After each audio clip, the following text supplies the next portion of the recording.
वर्तमान जो पार्वणर शारदीय पूजा विभिन्न शक्तिपीठ रे चलुचे वर्तमान नवरात्र मध्य प्रवेश करिछि विभिन्न शक्तिपीठ रे समस्त देवी माने भिन्न भिन्न देशरे भक्तों को दर्शन दियंती किंतु काकटपुर अधिष्ठात्री देवी माँ मंगला पीठ रे परंपरा संपूर्ण अनन्य इठी माँ बनदुर्गा रूप में पूजा पाती माँ चलती प्रतिमा बनदुर्गा इठी दुर्गा पूजा रे भोग समर्पण हुए बा नैवेद्य समर्पण हुए माँ को शांति करने ये 16 पूजा समय 16 दिनात्मक चंडी पाठ करा जाए जड़े निष्ठापर सेवायत जड़े पूजक निष्ठार सहकारे सदा समय मध्याह्न समय जोटा संधि समय कह जाए से समय माँ पाखे चंडी पाठ करती ये चंडी पाठर कौन रही महात्म्य चंडी पाठ करने द्वारा शक्तिपीठ में माँ को किभली प्रसन्न करा जाए से विषय संक्षिप्त आलोचना करबा आम सहित जोड़ी मंदिर जड़े पूजक तापस दीक्षित भाईना आपण को रिपोर्टर स्टूडियो को स्वागत करी पार्वण तो आम अनेक खबर करूँ माँ विभिन्न बेश माँ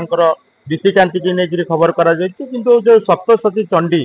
जो चंडी पाठ मध्याह्न समय गोटे संधि मुहूर्त करा जाए 16 दिनात्मक धरी निष्ठार सहकारे जड़े पंडित आमर चंडी पाठ करती से चंडी पाठर महात्म्य कौन रही। जय माँ मंगला ओडिशा समस्त मातृभक्त मान को नवरात्र शारदीय पूजा महापार्वण शुभेच्छा और शुभकामना। माँ मंगला होती ओडिशार एक प्रमुख शक्तिपीठ जहाँ जगन्नाथ संस्कृति सहित जड़ित हूतपूत जड़ित यही 16 पूजा समय माँ जी पुरोधा अच्छा मंदिर पुरोधा अच्छा एवं ये काकटपुर लगिक अनेक शासन अच्छी शासन समस्त पंडित मान आसी माँ पाखे मध्याह्न समय चंडीपाठ करिथांती चंडीपाठ रे एमती एक गुण अच्छी तार रहस्य अच्छी जो तेरे माँ देवी संतुष्ट होता माँ मंगला संतुष्ट होता चंडीपाठ रे ये चंडी पढ़िबा द्वारा अनेक रोग शोक शत्रुनाश ग्रह मोचन होता है अनेक भक्त मानकर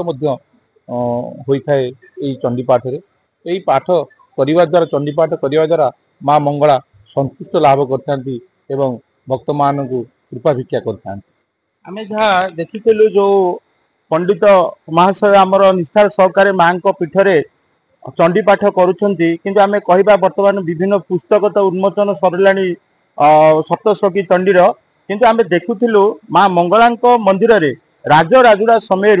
चंडीकर जो स्तोत्र रही से चंडी स्तोत्र एक पोथी रही जो पोथी की पंचोपचार पूजा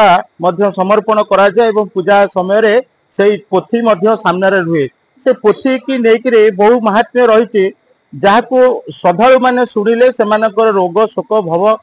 दुख दूर होता है जहाँ को पूजक महाशय आमको संक्षिप्त आलोचना करते सहित आउ टे संक्षिप्त आलोचना करवा ये चंडी समय कौन अनुभव करती जो मैंने सब चंडीपाठ करती आज्ञा कहुए चंडीपाठ समय मन भितर गोटे सिंहरण आसी जाए शरीर लोम टांकुर उठे जमती देवी आम पाखे रही चंडीपाठ समय आपण भी केवे चंडीपाठ करेंगे एवं शुणी कि चंडी पाठक पाखे बसी से समय आपण भितर कौन अनुभव हुए। चंडीपाठ द्वारा जो माँ के पाखे चंडीपाठ करा जाए माँ को जगमोहन से भोग अर्पण करा जाए बाल भोग अर्पण करा जाए एवं धूप दि जाए ये चंडीपाठ समय माँ ये चंडी शब्द उच्चारण शुणी माँ ओझा माने जागृत हो जाती जागृत हवा द्वारा जिते आम चंडीपाठ करा जाए तो माँ होती जमती कि आम माँ मंगला होती परम वैष्णवी माँ को पाद तले दुर्गा अच्छा